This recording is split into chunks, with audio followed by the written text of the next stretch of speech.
Životodarná voda. Voda je pre život veľmi dôležitá. Bez vody by neexistovali ľudia, zvieratá ani rastliny. Prečo je voda životodarná? Prečo je voda dôležitá pre ľudské telo? Tvorí asi 60% hmotnosti dospelého človeka, u bábetiek až 75%. Pomáha transportovať živiny a kyslík do buniek. Odstraňuje odpadové látky z tela.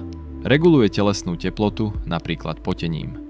Je súčasťou krvi, mozgu, svalov, tráviacich šťav, dokonca aj kostí. Rastliny bez vody nevedia rásť ani fotosyntetizovať. Voda je súčasťou kolobehu v prírode. Odparovanie, zrážky, prúdenie. Pomáha udržiavať ekosystémy, rieky, jazerá, lesy.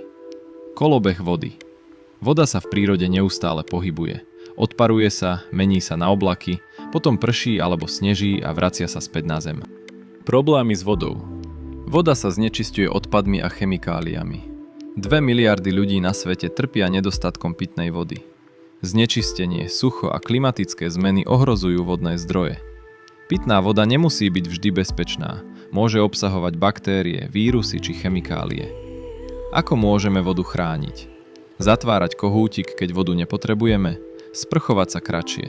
Nevyhadzovať odpadky do prírody. Voda je životodarná a musíme si ju chrániť. Každý človek môže pomôcť tým, že ju nebude zbytočne míňať a bude sa správať ekologicky.